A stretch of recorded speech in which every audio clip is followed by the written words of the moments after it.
Uncharted 1 was a flawed game, but it's still important to the history of gaming, and I consider it a classic.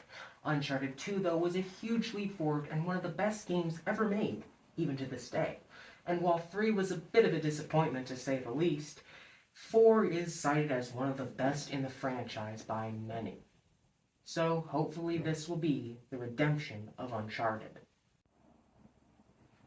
Yeah, I'm straight up just gonna stay out of this one.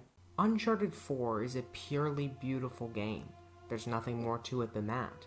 When I first played through it, my playthrough was so often interrupted. I was so often distracted from the game and couldn't form a solid opinion on it or even really get a feel for what it was like.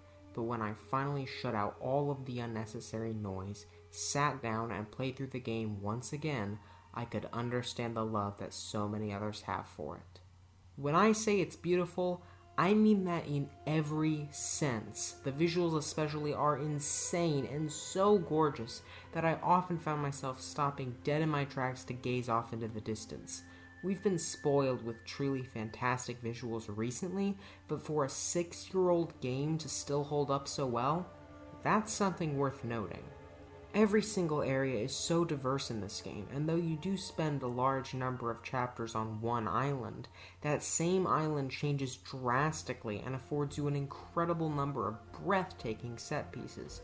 There are many times where the characters in the game will stop and take a look at everything around them, because Naughty Dog had it with this game, and they flaunted it.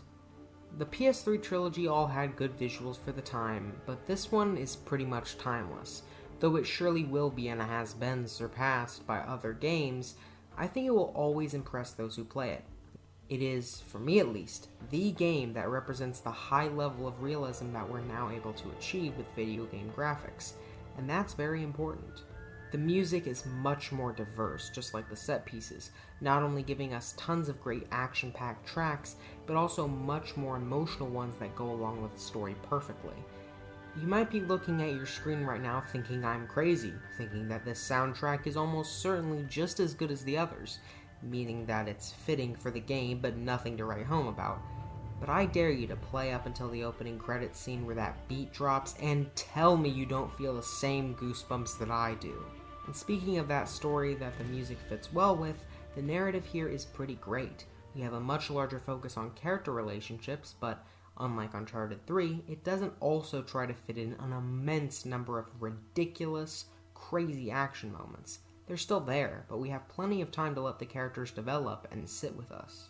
Drake and Elena's relationship is quite interesting as it does a phenomenal job of humanizing Nathan, but really what sticks out to me in this story is Nathan's relationship with his brother Sam.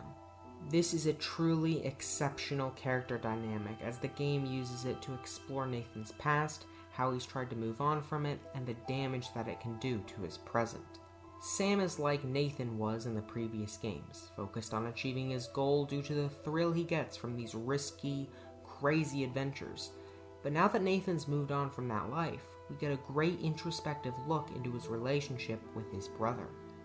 Nathan now wants to live a simple, peaceful life, but the threat of his brother dying forces him to get out of retirement and help him with one last treasure hunt. The danger he faces is one thing, but he ends up lying to his wife, going back into his old, self-destructive habits, and placing his faith into someone who ends up being a liar. It honestly feels like an allegory for addiction, and the way Nathan struggles to deal with the bad side effects of his final journey, while also slowly becoming more enticed by his old exploits, creates a very complex, tough set of decisions for him to make that keep us on the edge of our seats. While the character development here isn't as strong as in Uncharted 2, the bonds between them are certainly the most fascinating and well-developed that they've ever been. It feels like a much more mature, complete story, and it does deliver on that in both tone and pacing, although it falls flat with a few questionable moments. Firstly, we have the incredible, emotional scene where Elena finds out that Nathan lied to her. It's a phenomenal part in its own right, but it simply doesn't make sense. How did she find out where he was? How did she track him down? And why would she waste the money to go all the way over there when she simply could have told him off on the phone?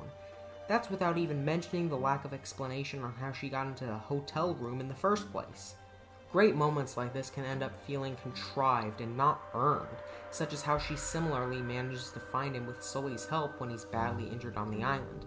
It is maybe possible that she found him, but I doubt it considering the extreme amount of work Sam and Nathan went through to find the island in the first place, and the danger of all the enemies around them. Even if she found out where they were, it would have been very hard to get through all those enemies to get to the exact spot on the island where Nathan was.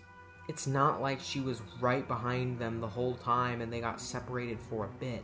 No, she finds him when she's way far off from where he and his brother are, and it simply feels unrealistic. Maybe if we got some playable chapters as Elena or Sully to explore how this was possible, it'd be acceptable, but leaving without enough detail means it doesn't seem feasible. And also the villains here are pretty disappointing. While Nadine is an absolutely awesome threat, she's not treated as the real antagonist of this game, so who ends up being our true rival by the end is the villain who got less development, very few cool moments, and doesn't have the most clear motivations.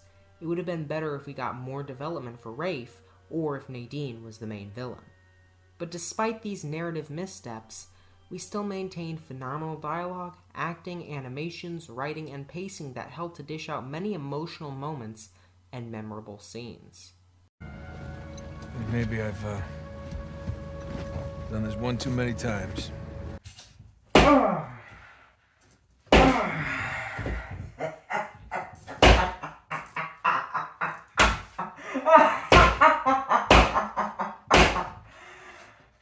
You could say that again. Gameplay is what makes me love Uncharted 4 though, as it's absolutely sublime. There aren't tons of little bits of incredible spectacle like in the others, but rather the combat has been made more mechanically robust alongside the phenomenal level design of the second and sometimes first games to create an absolutely phenomenal combat system. There's a much larger focus on stealth, and it's certainly improved. Unlike the melee emphasis from Uncharted 3 that failed due to how basic the mechanics of it still were in that entry, the stealth combat here has taken huge steps forward. There's now a meter depicting how aware enemies are of you being there, and you can slip in and out of hiding efficiently as well, opening up a ton of combat options even if you've been spotted. It feels like a more snappy, less tense version of The Last of Us, as you still need to be careful, but your kills are much faster, and being noticed isn't nearly as much of a threat as it is in a survivalist game series like The Last of Us. You still have phenomenal, responsive, liberating gunplay that switches up constantly and feels great, but you don't always need to rely on that. You have way more possible routes to take with your strategy against the enemies, and that's the main thing that makes this combat so great. However, the other thing that makes it that good is the sheer attention to detail, which just allows you to pull off some awesome stuff. The way that you can jump tackle an enemy from up high and grab their gun from the air is one of my favorite things to do, and there's truly just a lot more to explore and experience within each and every fight, giving it a ton of replay value. There are moments where I pulled off something so awesome that my jaw was literally hanging open thereafter, and that's something only very few games can achieve.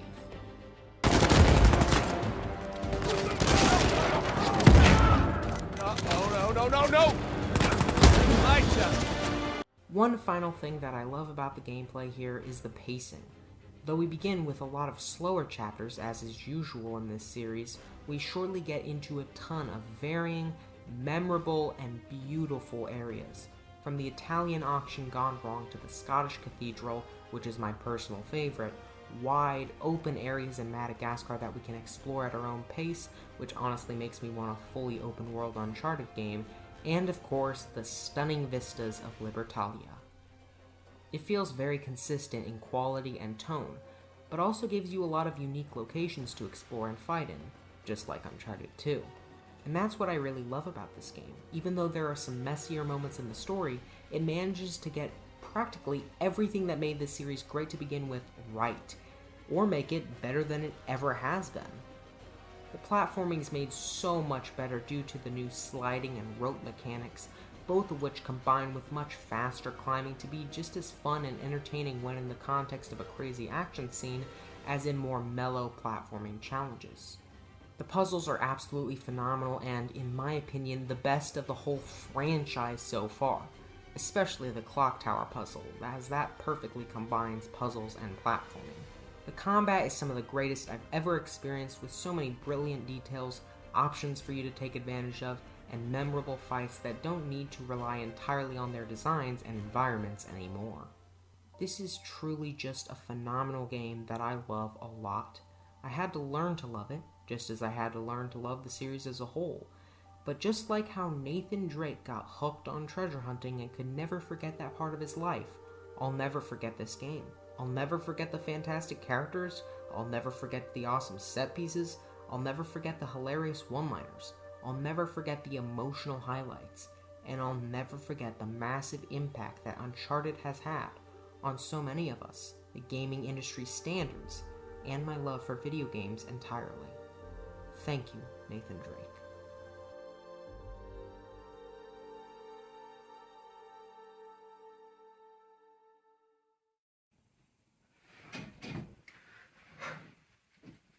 It's so beautiful.